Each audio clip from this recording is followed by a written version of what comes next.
వాక్యార్థలక్ష్యం మహాబిందూపరిస్థితం महदहंकारनासं महदानन्दरूपम् एकमेवम् एकमनन्तम् एकैकमद्वितीयम् एकोऽहम् एकमात्मानं स्वच्छप्रकाशमेकैकं तत्त्वातीतं ज्ञानवृद्धं सर्वावगुणभञ्जकं संसारार्णवतारकं सद्गुरुं तं नमाम्यहम् सिंहवाहिनीं महासिंहासनस्योपरि स्थिताम् इक्षुकोदण्डपाशाङ्कुशपुष्पबाणशोभिनीं करुणामृतरसप्रवाहशोभितलोचनत्रयीं स्मरामि तुर्यातीतां मायाचक्रवासिनीं च बैन्दवीम्।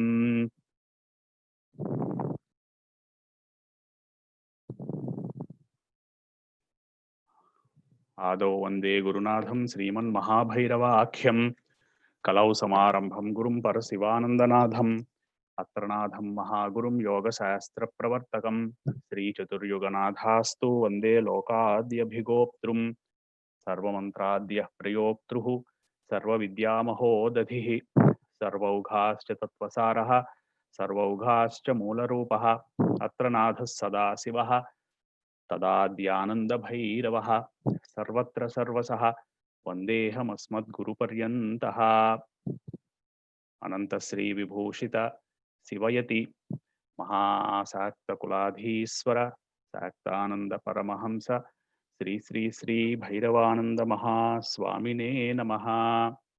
शाक्तं धर्मं सनातनं कर्तव्यं परिरक्षणं सत्यं तपः धर्मं तपः कर्तव्यं तपः वन्दे आचार्यं सनातनं धर्मरक्षकम्।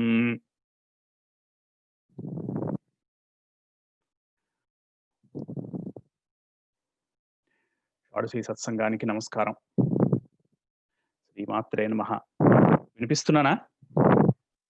వినిపిస్తోందండి.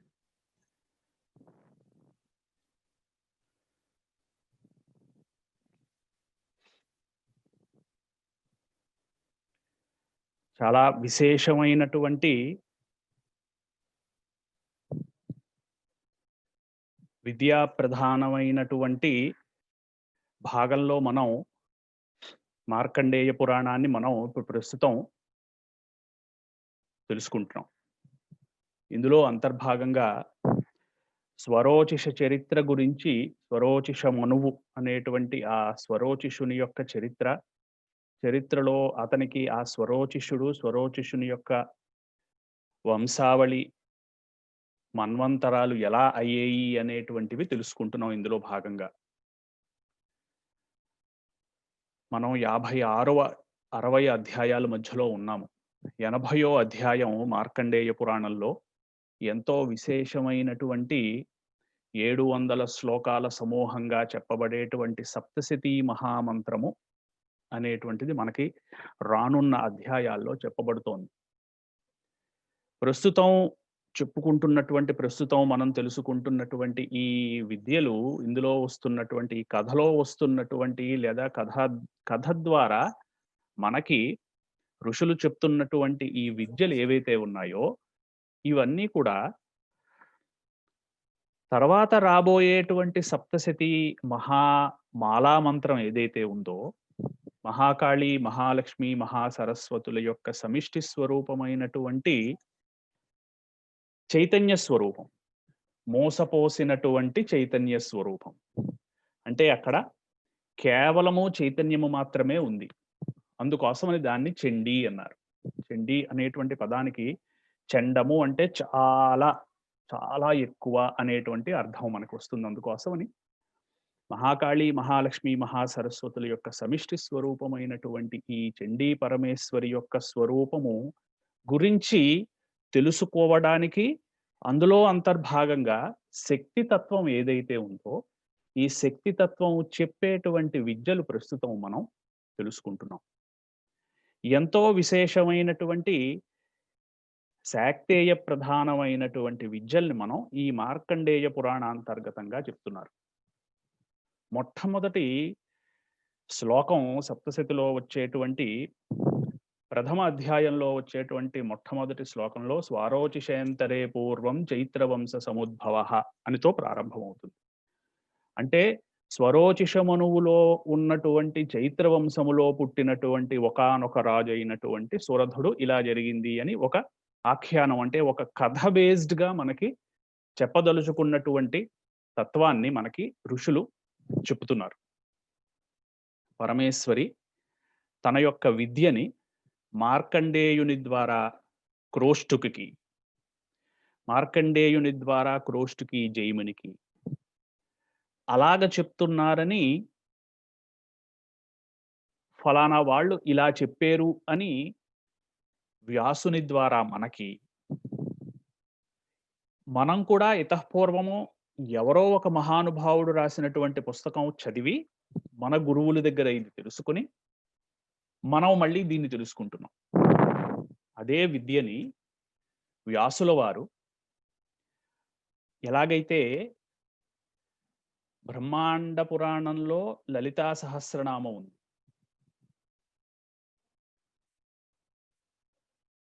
వసిన్యాది వాగ్దేవతలు లలితా పరమేశ్వరి గురించి చెప్పేయని అగస్త్యుల వారికి హయగ్రీవుల వారు చెప్పారని వ్యాసుల వారు బ్రహ్మాండ పురాణంలో రాశారు. అంటే అక్కడికక్కడికే అది 3 మెట్లుగా మారింది. అలా రాశారని ఈ అష్టాదశ పురాణాలని క్రోడీకరించి ఎవరో ప్రింటు వేయించి, ఎవరో పుస్తకం ముద్ర వేయించి, ఆ అచ్చు ఒత్తించినటువంటి పుస్తకాన్ని ఎవరో కొనినటువంటిది మన గురువులు మనకి చదివి తద్వారా మనకి చెప్పి అందులో ఉన్నటువంటి సారాన్ని మనకి తెలియజెప్తున్నారు. దాన్ని మనం తిరిగి తెలుసుకుంటున్నాం. అంటే విద్య యొక్క ప్రయాణం ఎలా జరిగిందో చూడండి. ఇందులో కొందరు ఆ విద్య ద్వారా కొందరు విద్య యొక్క జ్ఞానాన్ని కొందరు తెలుసుకున్నారు. కొందరు ఓహో కథ ఇలా జరిగింది అని కొందరు కథ తెలుసుకున్నారు. కొందరు కేవలం పుస్తకం ప్రింట్ వేయించి 50 రూపాయలకో 200 రూపాయలకో అమ్మి అందులో 10 రూపాయలు 15 రూపాయలు లాభం తీసుకున్నారు. ఇందులో భాగంగా ఒక వాహము క్రితం ఇతఃపూర్వము జరిగినటువంటి షోడశీ సత్సంగాల్లో మనం అనుకున్నటువంటిది ఏంటి అంటే, ఆకాశాత్ పతితంతోయం యథా గచ్చతి సాగరం, ఆకాశం నుంచి పడినటువంటి వాన నీళ్లు ఎలాగైతే సముద్రం వెళ్తాయో అలాగా ఫలానా చోట జరిగినటువంటి ఒక ఆఖ్యానంలో ఒక విద్య గురించినటువంటి ఉత్పత్తి, ఆ విద్య ద్వారా పరమేశ్వరి ఇలా తెలుస్తుంది అనేటువంటిది చెప్పబడుతోంది. దాన్ని వారు ఒకరికి చెప్పారని, అలా చెప్పారని ఇంకొకరు మనకి, ఇంకొకరి ద్వారా మన వరకు వచ్చింది. ఇది విద్య యొక్క వ్యాప్తికి సంకేతం.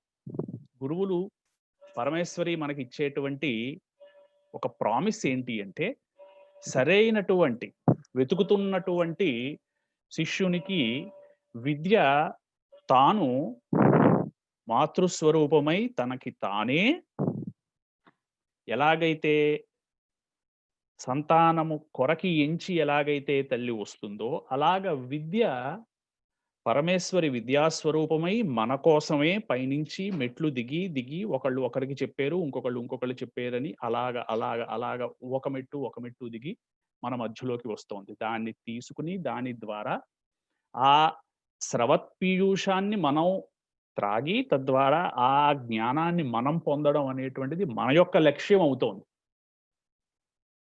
ఇందులో భాగంగా అస్త్ర హృదయము అనబడేటువంటి ఒక విద్య గురించి మనం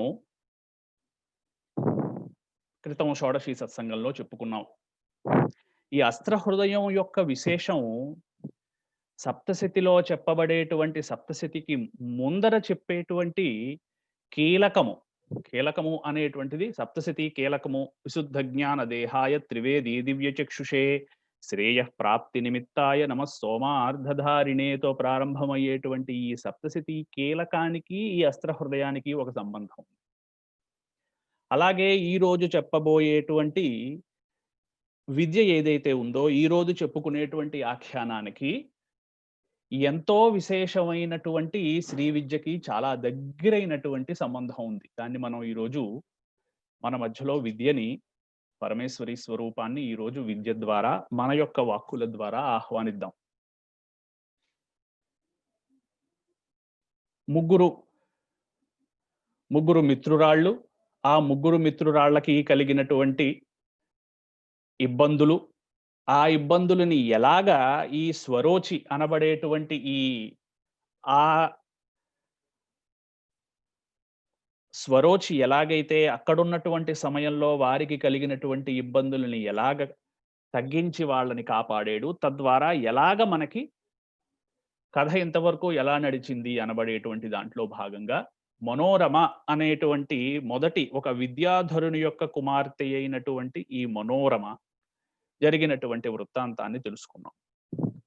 అలాగే మనోరమ తండ్రి గారైనటువంటి ఇందీవరుని దగ్గర తీసుకున్నటువంటి ఆయుర్వేద విద్యతోటి మిగిలినటువంటి ఈ మనోరమ యొక్క ఇద్దరు మిత్రురాళ్ళైనటువంటి విద్యాధరి కళావతులని ఒకరికి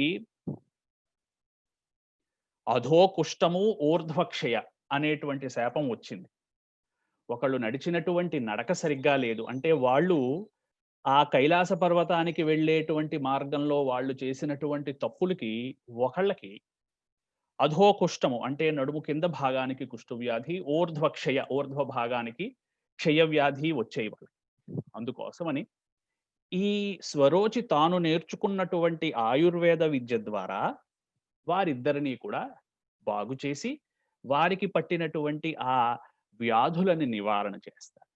ఎప్పుడైతే వ్యాధులు అంటే జన్మాంతరాలకి కొనసాగేటువంటి వ్యాధులు, ఒక జలుబు వస్తే ఏదో మనం యాంటీబయాటిక్కో లేకపోతే యాంటీ ఇన్ఫ్లమేటరీ ఏదైనా వేసుకుని జ్వరం తగ్గించుకునేటువంటి జ్వరం తగ్గించుకునే ఇలాంటి వ్యాధులు కావవి.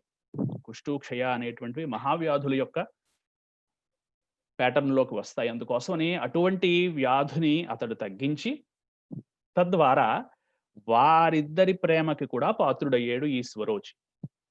ఇందులో అంతర్భాగంగా రెండవ కుమార్తె అయినటువంటి రెండవ స్నేహితురాలు, మనోరమ యొక్క స్నేహితురాలైనటువంటి కళావతి, నన్ను మీరు కాపాడినటువంటి, మీరు నాకు చేసినటువంటి ఈ సహాయాన్ని మరువలేను, జీవితాంతం కూడా నేను ఈ వ్యాధితో పీడితురాలనై ఉండేటువంటి పరిస్థితిలో మీరు నాకు ఇంతటి విశేషమైనటువంటి సహాయం చేశారు కనుక నేను మీకు నా యొక్క జీవితాన్ని అర్పించుకుంటున్నాను. నన్ను మీరు భార్యగా స్వీకరించవలసినటువంటి. నాతోటి ఒక విశేషమైనటువంటి విద్య వచ్చింది. ఆ విద్యని ఇంతవరకు నేను తెలుసుకుని సాధించి ఉన్నాను. అటువంటి ఆ విద్యని మీరు నా ద్వారా మీరు పూర్తిగా సాధించుకున్నటువంటి ఈ విద్యని మీరు తీసుకొనవలసినటువంటిది అని స్వరోచికి చెప్తే, ఏమిటా వృత్తాంతము అని స్వరోచి అడిగాడు. రెండవ అమ్మాయి అయినటువంటి లేదా స్నేహితురాలు, ఈ మనోరమ యొక్క స్నేహితురాలైనటువంటి కళావతి చెప్తోంది. ఒకానొక సమయంలో పారుడు అనబడేటువంటి ఒక మహా ఋషి గారు ఉండేవారు. ఆయన బ్రహ్మర్షిత్వాన్ని పొందారు.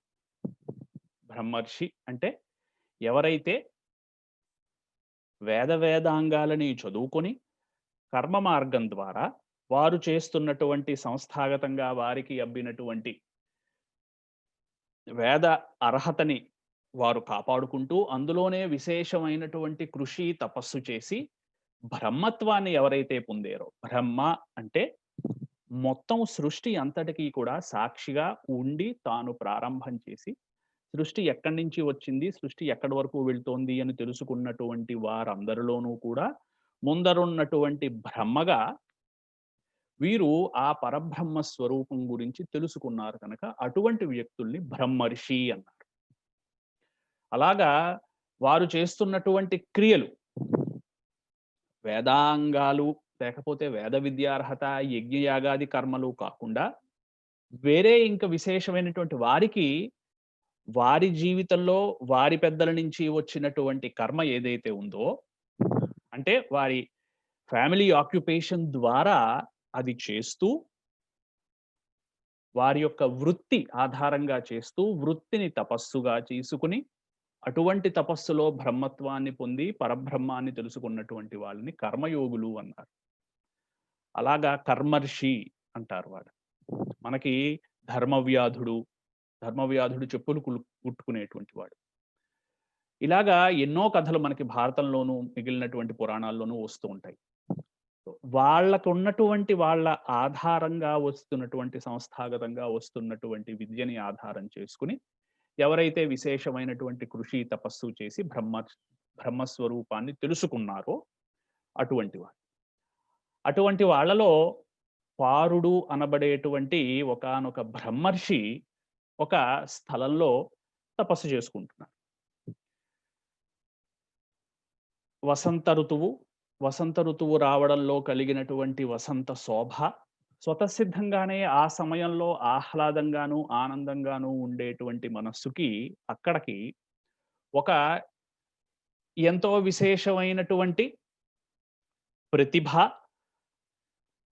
మిగిలినటువంటి కళలలో విశేషమైనటువంటి రాణింపు ఉన్నటువంటి ఒక అప్సర పుంజక స్థల అనబడేటువంటి ఒక అప్సరస అక్కడికి వచ్చింది. ఈ అప్సరసని చూసి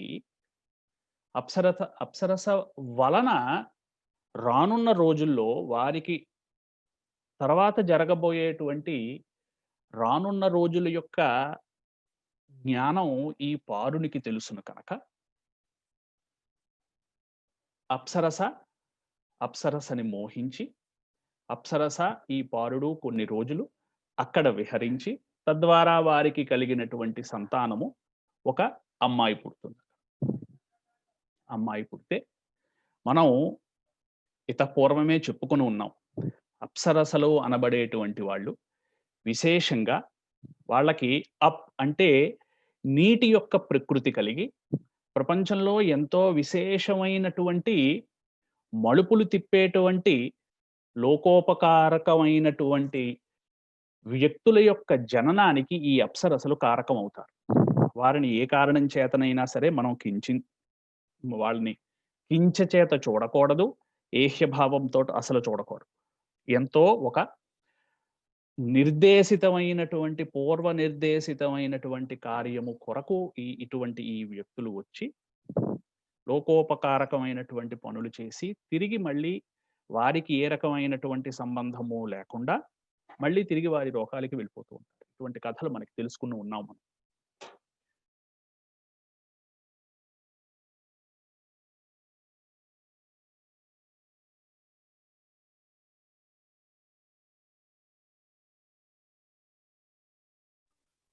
వినిపిస్తోందా? ఆగిందండి ఆగింది, అప్పుడు వినిపిస్తుంది. ఇప్పుడు వినిపిస్తోందిగా? ఇప్పుడు వినిపిస్తోంది. అవును. ఈ అప్సరస అందుకోసమని మళ్ళీ సమయానికి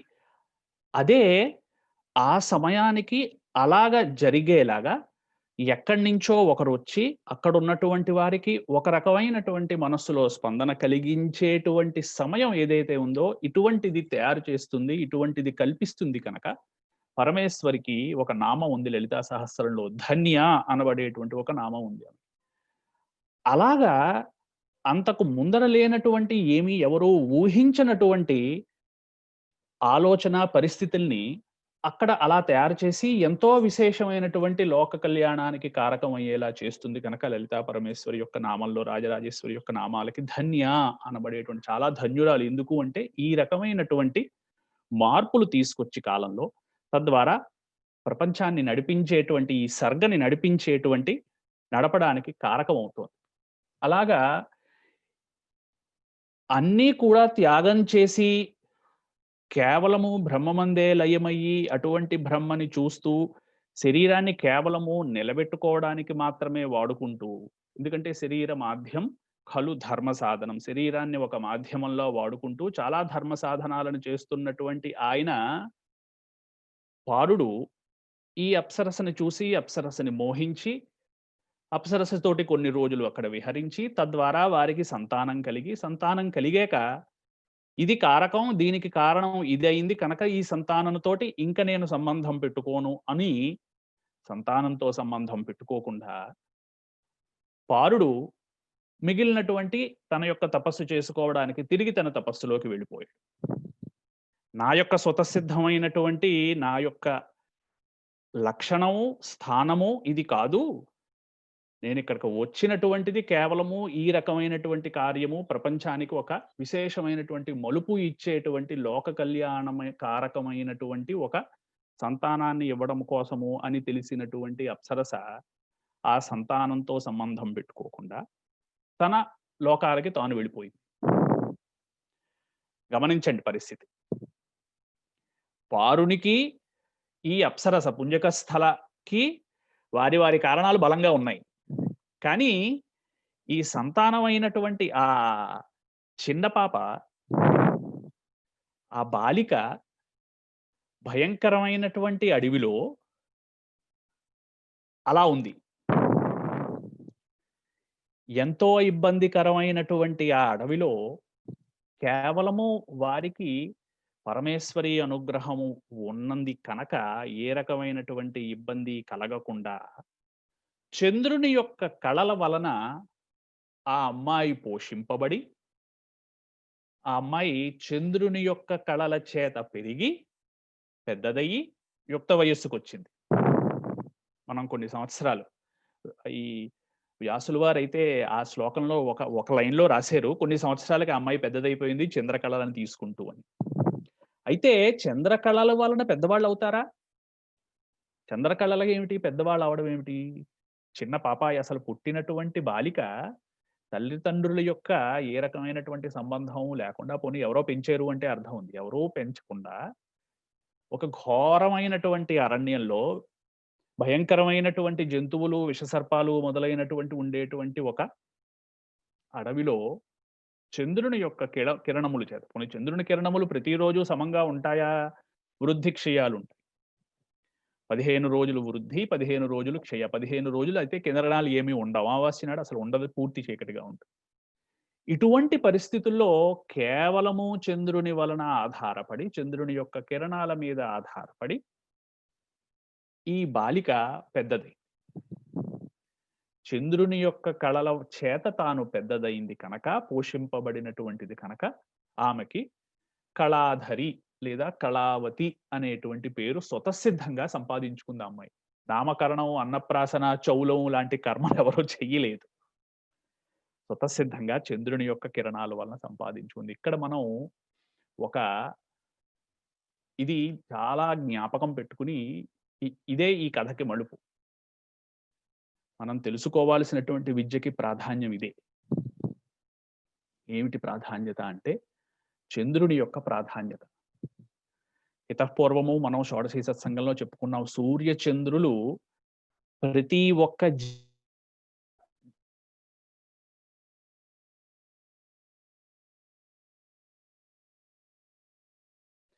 వీరి యొక్క ప్రభావం మానవుల మీదే కాకుండా మిగిలినటువంటి అన్ని జంతువులు, అంటే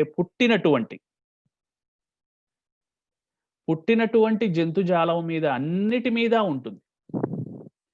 రోజుకి కనీసం ఒక్కసారైనా సూర్యుడు మరియు లేదా చంద్రుణ్ణి చూసి తీరాలన్నారు ఇదివరకు. అందుకోసం ఎవరైనా సరే, ఇందులోనూ వృత్తికి కులానికి సంబంధం లేకుండా అందరికీ సమంగా ఆ సూర్యచంద్రుల్ని చూసి, సూర్యచంద్రుల యొక్క లబ్ధి పొంది, సూర్యచంద్రుల వలన చెప్పినటువంటి వారి వలన వచ్చేటువంటి ఎన్నో లాభాలని మన యొక్క సమాజంలో ఆల్రెడీ ప్రవేశపెట్టింది. ఒకసారి చూడడం, ఒకసారి అలా చూడడం. సూర్యుణ్ణి పెదనాన్నగారు గాను, చంద్రుడు ఇంకా దగ్గర కనుక మావయ్య గాను మన దగ్గరికి చాలా ఒక రకమైనటువంటి సంబంధం కూడా ఏర్పరచుకున్నాం. అంటే ఒక క్లోజ్నెస్ కోసం. చంద్రుని యొక్క విశేషం ఏమిటంటే చంద్రుణ్ణి సోముడు అనేటువంటి పేరు కూడా కలిగింది. చంద్రుని యొక్క ప్రభావము చేత ఓషధులు పెరుగుతాయి. ఓషధులు అంటే ఒక కొండ మీద లేదా ఎక్కడైనా సరే ఆరోగ్యదాయకమైనటువంటి, ఆరోగ్యాన్ని ఇచ్చేటువంటి, పూర్వకాలంలో అన్ని కూడా మందులే కదా, మందులైనటువంటివన్నీ కూడా ఓషధులు. ఈ ఓషధుల యొక్క పెరుగుదలకి కారకము ప్రప్రథమంగా చంద్రుడి యొక్క ప్రభావం చేత ఓషధి కలుగుతుంది. చంద్రుని యొక్క ప్రభావము చేత మన యొక్క మనస్సు నిర్మలమవుతుంది. చంద్రుని యొక్క ప్రభావము చేత ప్రపంచంలో హిమము కలుగుతుంది. అందుకనే అతనికి హిమకరుడు అని పేరుంది. రజనీకరుడు అనేటువంటి పేరుంది. నల్లటి చీకటి ఏదైతే ఉందో మొత్తం అంతా కూడా సృష్టి, స్థితి, సంహారము అనుకునేటువంటి ఈ సంహార క్రియ మనకి చంద్రోదయానికి ప్రారంభం అయ్యేటువంటి సాయం సంధ్యకి ఆ సంహార ప్రకృతి ఉంటుంది. సాయం సంధ్య, అందుకనే దాన్ని అసుర సంధ్య అనేటువంటి ఒక పేరు మనం ఇచ్చుకున్నాం. సృష్టి, స్థితి, సంహారము. సంహార ప్రకృతి కలిగి ఉంటుంది. ప్రకృతి అంతా కూడా మార్పు చెంది సంహారానికి వెళ్ళి ఆ చంద్రుని యొక్క కాంతి వలన తిరోధానంగా మారుతుంది. తిరిగి మళ్ళీ ఒక కొత్త ఆశ, కొత్త ఊహ, కొత్త ఆలోచనలు వచ్చేటువంటి సమయం చంద్రోదయంతో ప్రారంభమవుతుంది.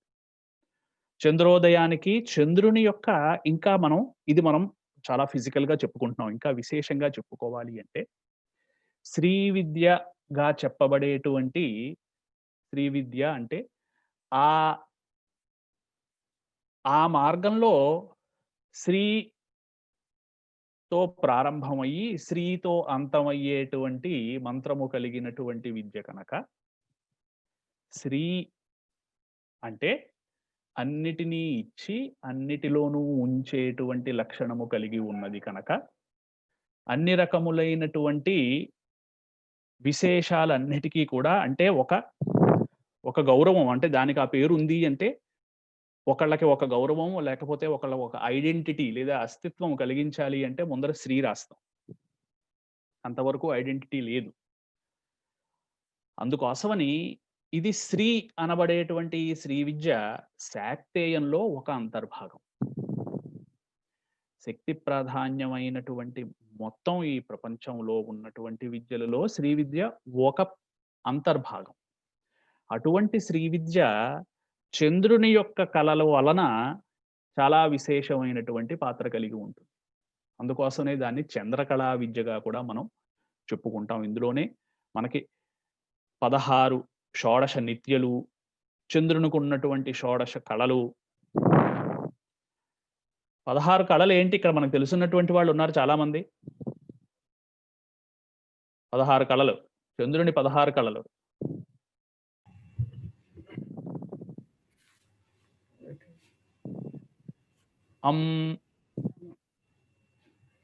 అహ పూర్ణాకలామామృతమావాహయామి.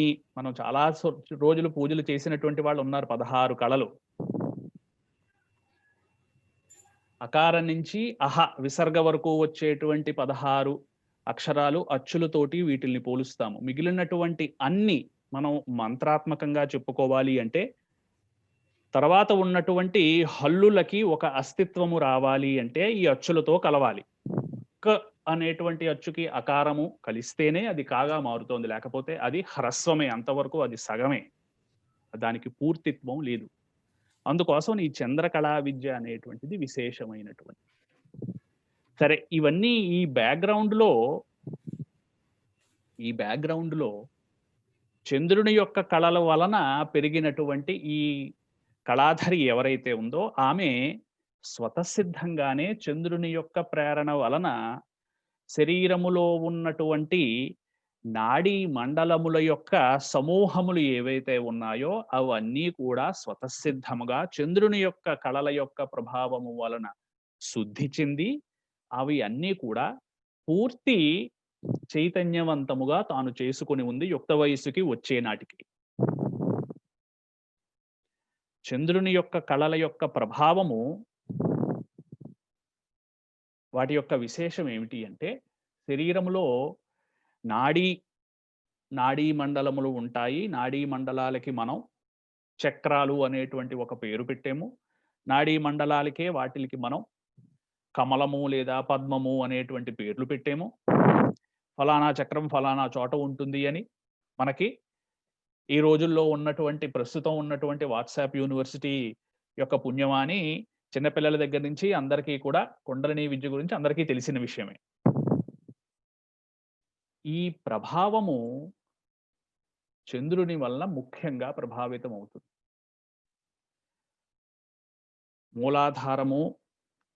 మూలాధారానికి కిందన ఉన్నటువంటి విషు సంఖ్య, అధో సహస్రదళము, తర్వాత పైన ఉన్నటువంటి మిగిలినటువంటి చక్రాలు అన్నీ కూడా ఏవైతే ఉన్నాయో 18 చక్రాలు, ప్రధానంగా ఉన్నటువంటి 6 చక్రాలు, తర్వాత ఉన్నటువంటి 18 చక్రాలు ఇంకా డివైడ్ చేసుకుంటూ వెళ్తే వీటి అన్నిటికీ కూడా ఆ పద్మము అనేటువంటిది విచ్చుకోవడానికి చంద్రుని యొక్క కళలు ప్రాధాన్యం అవుతున్నాయి.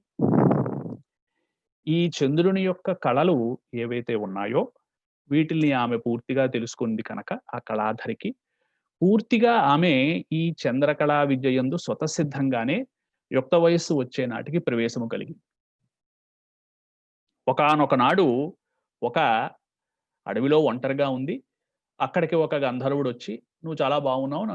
నిన్ను నేను పెళ్లి చేసుకుంటాను. లేదా నన్ను నువ్వు పెళ్లి చేసుకో" అని బలవంతం చెయ్యబోతే, అంతవరకు ఒంటరిగా ఉండడము వలన మిగిలినటువంటి విశేషమైనటువంటి ఏ రకమైనటువంటి ప్రమేయము లేకుండా ఉండడం వలన, అప్పుడే కలిగినటువంటి ఈ ఇబ్బంది వలన చాలా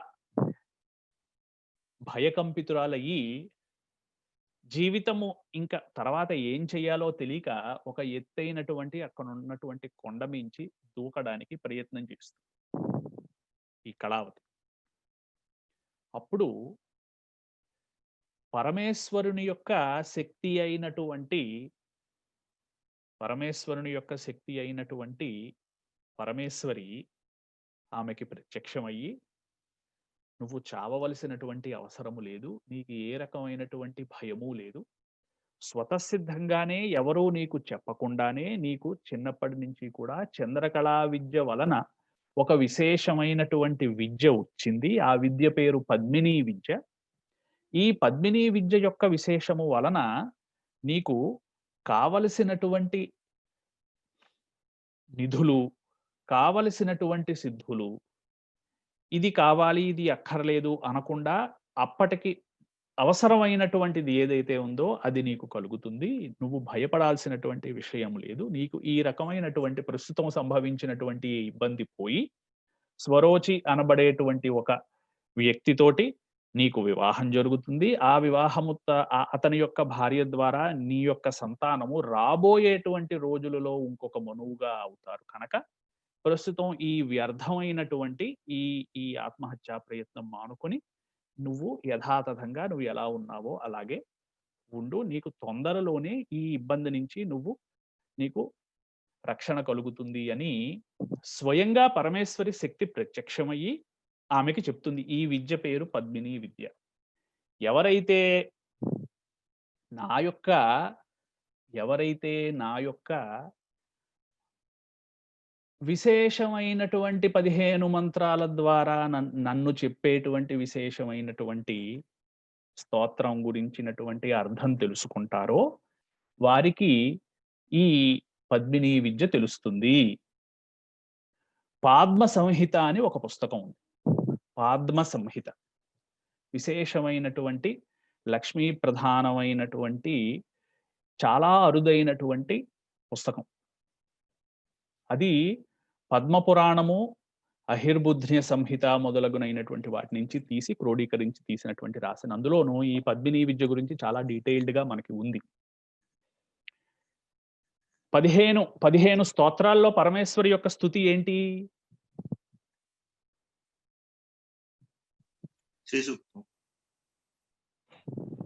కదా, మనకి మొట్టమొదట ఏ పూజ చేసినా సరే స్త్రీ సూక్త, పురుష సూక్తాలతో చెయ్యడం అనేటువంటిది చాలా అది సాంప్రదాయకంగా ఉంది. అందులోనూ శ్రియః పంచదశర్చంచ శ్రీకామ సతతం జపేత్. స్త్రీ యొక్క 15 రుక్కులు తోటి శ్రీకాములు ఎప్పుడూ చేసుకోవచ్చు అని క్లియర్ గా అందరికీ కూడా ఓపెన్ గా చెప్పారు. ఇవి ఈ 15 రుక్కులు కూడా ఋగ్వేదాంతర్గతమైనటువంటి శ్రీ సూక్త ప్రాధాన్యమైనటువంటి విద్య. ఈ శ్రీ సూక్త ప్రాధాన్యమైనటువంటి విద్య హిరణ్యవర్ణాం హరిణీంతో ప్రారంభమయ్యి 15 రుక్కులుగా ఉంది మనకి. ఎవరైతే ఈ 15 రుక్కులని విశేషమైనటువంటి సాధన ద్వారా ఆ రుక్కుల యొక్క అర్థము, తద్వారా చైతన్య స్వరూపం గురించి చెప్పేటువంటి ఆ రుక్కులు, శ్రీ సూక్తము, పురుష సూక్తము కూడా అవి ఒక స్వరూపం ఉన్నటువంటి దేవతని చెప్పవు, లక్షణము, తత్వం గురించి చెప్తాయి. మీరు గమనించండి, శ్రీ సూక్తంలో ఎక్కడా కూడా లక్ష్మీదేవి చేతిలో ఇలా ఉంటుంది, అలా ఉంటుంది, చేతిలోంచి ఒక ఇలాగా కాయిన్స్ రాలుతూ ఉంటాయి, ఇలాంటి ధ్యాన శ్లోకాలు ఏవి అందులో ఉండవు. అయితే చైతన్యం ఎలా ప్రాధాన్యం అవుతోంది, చైతన్యం ఎక్కడి నుంచి వస్తోంది అంటే కుండలిని యొక్క ఉత్థాపన జరిగేక శరీరములో కలిగేటువంటి మార్పులు ఏమిటి, ఏ రకమైన హస్తినాద ప్రబోధిని, ఏ రకమైనటువంటి నాదములు మనకి వినిపిస్తాయి, ఇవి వీటి గురించి మనం ఎలా సాధన చేయొచ్చు అని మనకి శ్రీ సూక్తం చెప్తోంది. శ్రీ సూక్తాన్ని విశేషమైనటువంటి ఎన్నో రకాలైనటువంటి సాధనలు, ఎన్నో రకాలైనటువంటి విద్యలు, దీక్షలు శ్రీ సూక్తంతో కలిపి మనకి చాలా చాలా వచ్చి ఉన్నాయి. ఎందరో ఋషులు మనకి విశేషమైనటువంటి తపస్సు ఈ శ్రీ సూక్తం మీద చేసి దాన్ని మనకు ఆల్రెడీ ప్రసాదంగా అందించారు. శ్రీ సూక్తానికి రాబోయేటువంటి రోజుల్లో ఉన్నటువంటి ఈ సప్తశతికి ఎంతో విశేషమైనటువంటి సంబంధం ఉంది.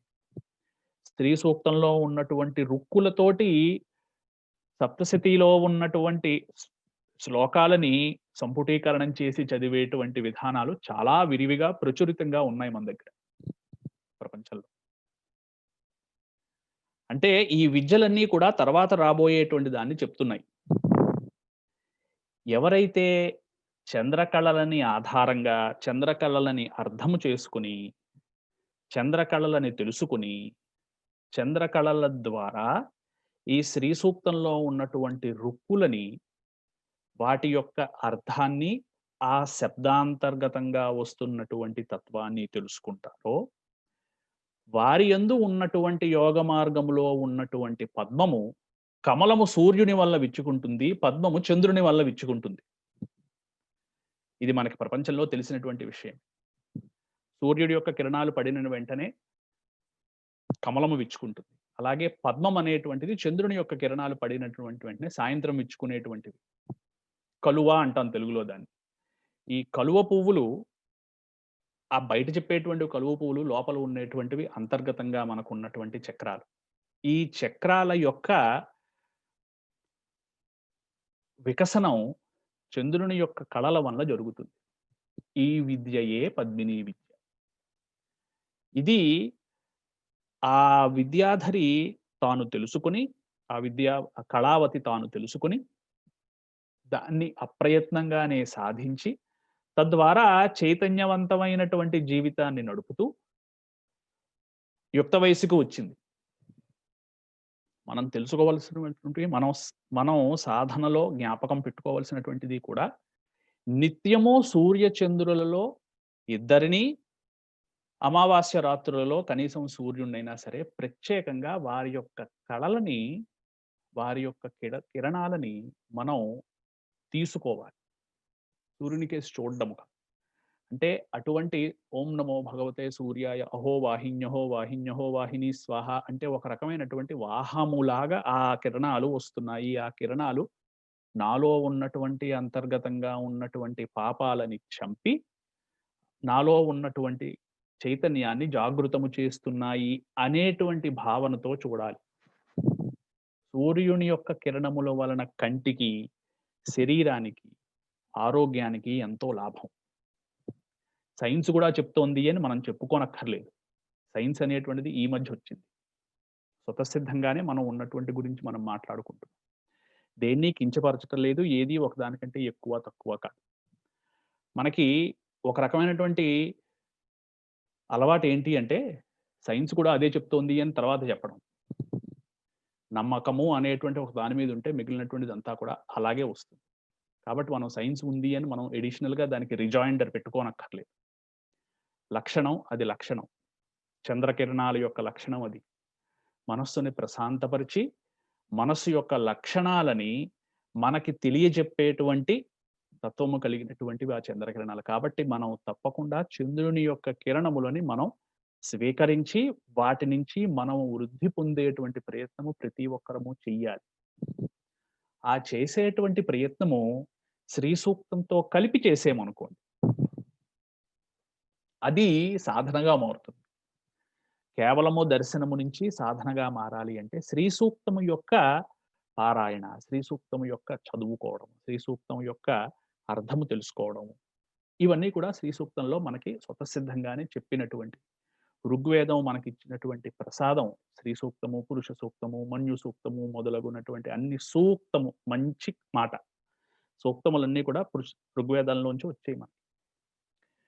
అలాగా మనకి ఈ చంద్రకళా విద్యలని ప్రాధాన్యంగా చేసుకున్నటువంటి విద్య ఏదైతే ఉందో దాన్ని పద్మిని విద్యగా మనం చెప్పుకోవచ్చు. దీనికి ప్రాధాన్యమైనటువంటి దేవత పద్మిని అని పేరు పెట్టినా, చెప్పుకోవాలి అంటే ఈ పద్మిని మరెవరో కాదు, శరీరంలో ఉన్నటువంటి చైతన్య స్వరూపమే పద్మిని. ఏ శరీరమందున్నటువంటి పద్మము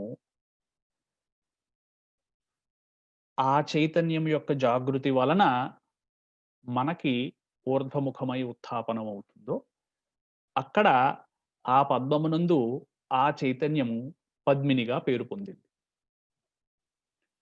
చైతన్యము, పద్మిని ఇవన్నీ అలా ఉంచి సులభంగా మనం అర్థం చేసుకోవాలి అంటే, శరీరం అనేటువంటిది ఒక పెద్ద కరెంట్ సర్క్యూట్ లాంటిది. సర్క్యూట్ అని ఎందుకు అన్నాము అంటే, బుద్ధి ద్వారా జనితమైనటువంటి ఎలక్ట్రికల్ ఇంపల్స్ ఏదైతే ఉందో, నేనిప్పుడు నడవాలి, కాలుని పైకి ఎత్తాలి అనబడేటువంటి ఇంపల్స్‌ని మన బ్రెయిన్ ఇస్తుంది. అది కాలికి ఎలా వెళ్తుంది? ఒక కరెంట్ ఇంపల్స్ ద్వారా వెళ్తుంది. ఆ ఇంపల్స్ ద్వారా కాలు మనం ఎత్తుతున్నాం, తద్వారా ముందరికి నడక సాగిస్తున్నాం. అలాగే మిగిలినటువంటి లోకోమోటర్ యాక్టివిటీస్, మిగిలినటువంటి అన్ని యాక్టివిటీస్ కూడా ఆ ఎలక్ట్రికల్ ఇంపల్సెస్ ద్వారే జరుగుతున్నాయి. ఈ ఇంపల్స్‌లన్నీ కూడా పయనించేటువంటి మార్గం ఏదైతే ఉందో శరీరంలో ఉన్నటువంటి నాడులవి. ఈ నాడులన్నీ కూడా ఓ చోటకొచ్చి గ్రూప్ అవుతున్నాయి, అక్కడి నుంచి డివైడ్ అవుతున్నాయి.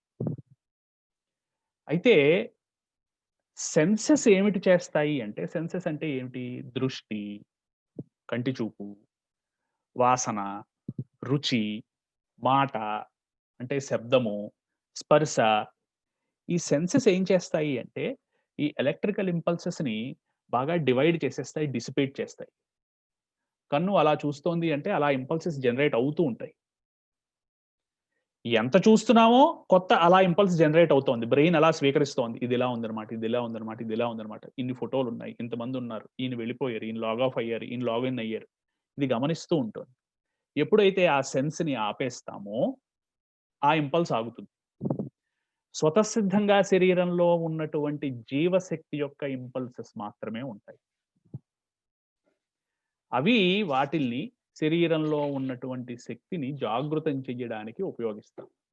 అందుకనే జపం చెయ్యాలి, కళ్ళు మూయండి, పక్కనైనటువంటి శబ్దాలు వినొద్దు, ఏమీ మాట్లాడొద్దు, ఇంకా దేన్ని కూడా స్పృశించవద్దు, ప్రశాంతంగా ఉండండి అని చెప్పడానికి ఏంటంటే, ఈ సెన్సెస్ ఈ రకమైనటువంటి ఎలక్ట్రికల్ ఇంపల్సెస్‌ని జనరేట్ చేసి కన్‌ఫ్యూజ్ చేస్తాయి.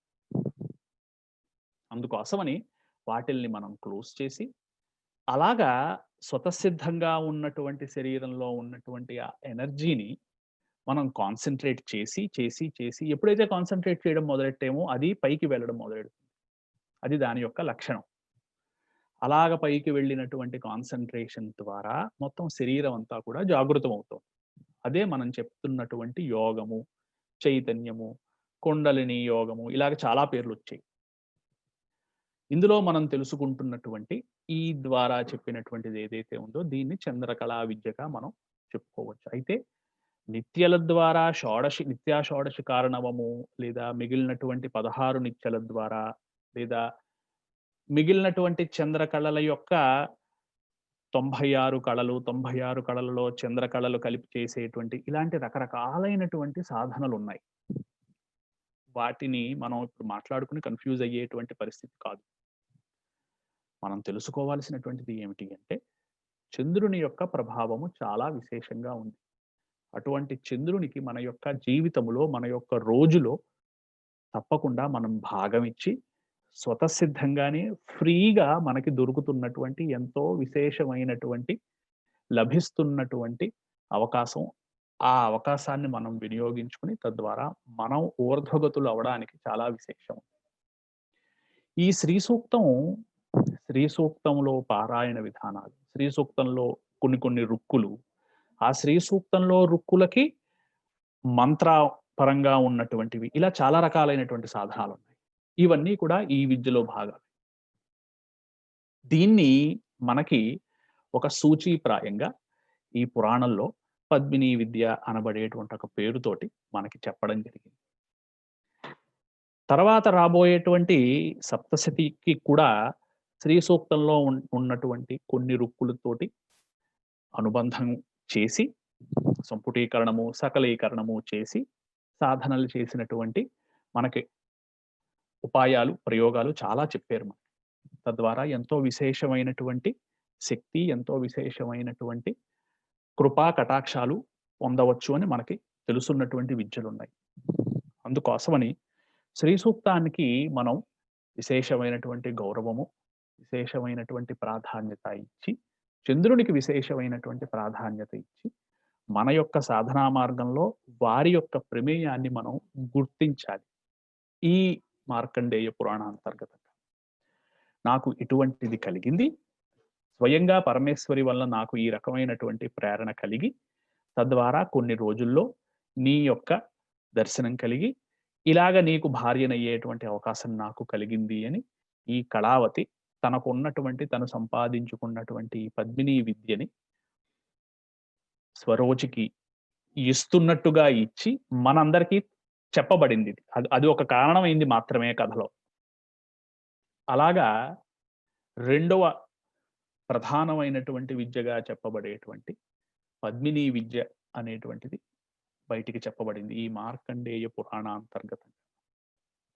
అస్త్రహృదయము అనబడేటువంటి మొదటి విద్య మనకి సప్తశతి మిగిలినటువంటి అన్ని మంత్రాలకి కూడా ఈ అస్త్రహృదయము అనబడేటువంటి ఒక సాధన ఆల్రెడీ దాని గురించి క్లియర్గా చెప్పారు మిగిలినటువంటి పురశ్చర్యార్ణవము, మిగిలినటువంటి విశేషమైనటువంటి పుస్తకాల్లోనూ. ఏ మంత్రమైనా ఆ మంత్రానికి సంబంధించినటువంటి అస్త్రము, మంత్రానికి సంబంధించినటువంటి హృదయం.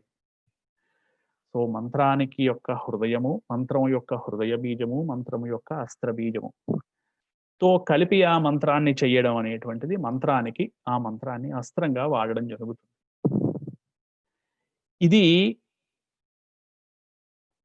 గురువు వలన తెలుసుకుని దాన్ని తర్వాత స్వతసిద్ధంగా దాన్ని సాధన చేసి అందులో విశేషమైనటువంటి ప్రావీణ్యత గణించినటువంటి వాళ్ళు మనకి తెలుసున్నటువంటి వాళ్ళు, మన చుట్టుపక్కల ఉన్నటువంటి వాళ్ళు చాలా మంది ఉన్నారు. ఇది అస్త్ర హృదయం. అలాగే చంద్రకళ, రోజుకి ఈ రోజునున్నటువంటి ఇది రోజుకి ఒక రుక్కు చప్పుని 15 రోజులకి 15 రుక్కులు, ప్రతిరోజు ఆ రుక్కు చదివి ఆ రుక్కులోనేటువంటి అర్థం చంద్రుని యందు చూస్తూ, చంద్రుని చూసి పౌర్ణమి అమావాస్యలకి జ్యోతిషం ఏమి చెప్పింది అంటే పౌర్ణమి కానీ అమావాస్య కానీ 4 భాగాలు చేయమని. 4 భాగాలు చేసి పౌర్ణమిని 4 భాగాలు చేసి పూర్తి పౌర్ణమి రాత్రి ఎప్పుడైతే ఉంటుందో ఆ పూర్తి పౌర్ణమి 2 భాగాలు రాత్రికి ఉన్నటువంటి రాత్రి గల పౌర్ణమిని జ్యోత్స్న అన్నారు. దానికి ఒక ప్రత్యేకమైనటువంటి పేరు పెట్టారు. అదే అమావాస్యని 4 భాగాలు చేసి కుహు, సినీవాలి, దర్శ, మొదటి భాగాన్ని దర్శ, రెండవ భాగాన్ని సినీవాలి, మిగిలినటువంటి 2 భాగాలని కుహు అన్నారు. అదే కుహు నిశీధిని తమః ప్రబంధ బంధు కంధరహ అని మనం కుహు అంటాం. కుహు అంటే డార్క్ నైట్ అన్నమాట, darkest part of the night. అంటే అమావాస్యలో చివరి 2 భాగాలు. అది అర్ధరాత్రికి ఉండాలి. 12 నుంచి 6 లోపుని, 12 నుంచి 4 లోపుని ఉండాలి. ఇవి చాలా విశేషమైనటువంటి సమయాలు. ఈ జ్యోత్స్న లేదా ఈ కుహు యొక్క నిశీధిలో ఈ చంద్రుని యొక్క ప్రభావం, అమావాస్య నాడు చంద్రుని యొక్క దర్శనము కలగకపోయినా చంద్రుని యొక్క 16వ కళ అయినటువంటి పరమేశ్వరి యొక్క 16వ కళ ఎప్పుడూ ఉంటుంది. దాన్నే సాదాఖ్య కళ అంటారు. ఆ కళ అమావాస్య నాడు కూడా ఉంటుంది. అందుకోసం ఏమీ లేకుండా ఆ మొత్తం అంతా కూడా లుప్తం అయిపోతాయి మనం అనుకోకూడదు. అలాగా 16వ కళ అయిన ఆ 15 రోజులకి 15 రుక్కులు పారాయణ చేస్తూ 15 రుక్కులు రోజుకి ఆ రకంగా చంద్రుడిని చూస్తూ చేసినటువంటి వాళ్ళు, చంద్రునికి సంబంధం ఉన్నటువంటి చంద్రద్రవ్యాలు, వెండి పాత్రలు, పాలు, పెరుగు ఇవన్నీ కూడా చంద్రుని సంబంధమైనటువంటి, చంద్రునికి ఆ రకమైనటువంటి నైవేద్యములు పెట్టి అలా స్వీకరించి అలా చేసినటువంటి వ్రతాలు ఉన్నాయి ప్రత్యేకంగా. అమావాస్య నాడు వచ్చేటువంటి సోమవారం నాడు వచ్చేటువంటి అమావాస్యతో కలిగి ఉన్నటువంటి అమాసోమ వ్రతము, ఇవన్నీ కూడా చంద్ర సంబంధమైనటువంటి ఇటువంటి వ్రతాలు ఉన్నాయి. ఇలాగా ఈ వ్రతాలని ఆధారంగా చేసుకుని ఏదో ఒక వ్రతాలనేటువంటి ఒక టైమింగ్ కోసం అన్నమాట. సో ఆ వ్రతము చేస్తూ తద్వారా చంద్ర సూర్యుల యొక్క ప్రాధాన్యత, వారి యొక్క ప్రమేయాన్ని గుర్తిస్తూ సాధనగా మార్చుకునేటువంటి విధానం ఈ పద్మినీ విద్య. ఈ రకంగా మనందరికీ కూడా పద్మినీ విద్య తెలియజేయబడింది. అందుకోసమని దాన్ని మనకి అందజేసినటువంటి ఋషులు, గురువులకి అందరికీ కూడా మనం సదా కృతజ్ఞులమై ఉన్నాము. మళ్ళీ తిరిగి స్క్వేర్ 1కు వచ్చినట్టయితే శ్రీ సూక్తం అనేటువంటిది మనం అందరం కూడా తెలుసుకుని శ్రీ సూక్త అంతర్గతంగా ఉన్నటువంటి ఆ శ్రీని మనం నమస్కారం చేసుకుని పద్మప్రియే పద్మిని పద్మహస్తే పద్మాలయే పద్మదళాయతాక్షి పద్మప్రియే విష్ణు మనోనుకూలే త్వత్ పాద పద్మం, నీ యొక్క పాద పద్మములు మయి సన్నిధత్స్వ, మా యొక్క సన్నిధి యందు నీ యొక్క పాద పద్మములను ఉంచు. యా సా పద్మాసనస్థ విపుల కటితటి పద్మపత్రాయతాక్షి. అలాగా అక్కడ మనం చూస్తున్నటువంటి ఆ దేవతకి సంబంధించినటువంటివన్నీ కూడా పద్మములతోటే పోలుస్తున్నారు. పద్మము అనేటువంటిది స్వచ్ఛత్వానికి, తనంతట తానుగా వికసించి మిగిలినటువంటి చుట్టుపక్కల ఉన్నటువంటి సమాజము, మిగిలిన ప్రపంచంతో సంబంధం లేకుండా ఉండడానికి ఒక ఎగ్జాంపుల్ పద్మము కానీ కమలం కానీ. అందుకోసమని ఆ రకంగా ఉన్నటువంటి పద్మిని అయినటువంటి పరమేశ్వరికి మనం నమస్కారం తెలియజేసుకుంటూ మళ్ళీ తిరిగి రాబోయేటువంటి వ్యాఖ్యానంలో ఇంకొక విద్యని మనం తెలుసుకుందాం. ఈ రోజుకి ప్రస్తుతానికి మనం సెలవు తీసుకుంటూ స్వస్తి ప్రజాభ్యః పరిపాలయంతాం న్యాయేన మార్గేణ మహిం మహీసా గో బ్రాహ్మణేభ్యః శుభమస్తు నిత్యం లోకాః సమస్తాః సుఖినో భవంతు. మనసేంద్రియైర్వా బుద్ధ్యాత్మనా వా ప్రకృతే స్వభావాత్ కరోమి యద్యత్ సకలం పరస్మై నారాయణాయేతి సమర్పయామి. సహనా భవతు సహనౌ భునక్తు సహ వీర్యం కరవావహై తేజస్వినావధీతమస్తు మా విద్విషావహై. ఓం శాంతి శాంతి శాంతి. స్వస్తి. కలుద్దాం తిరిగి మళ్ళీ అందరం కలిపి ఇంకొక విశేషమైనటువంటి వ్యాఖ్యానం తెలియజేసుకుంటాం. కలుద్దాం మళ్ళీ. సెలవు తీసుకుంటాను.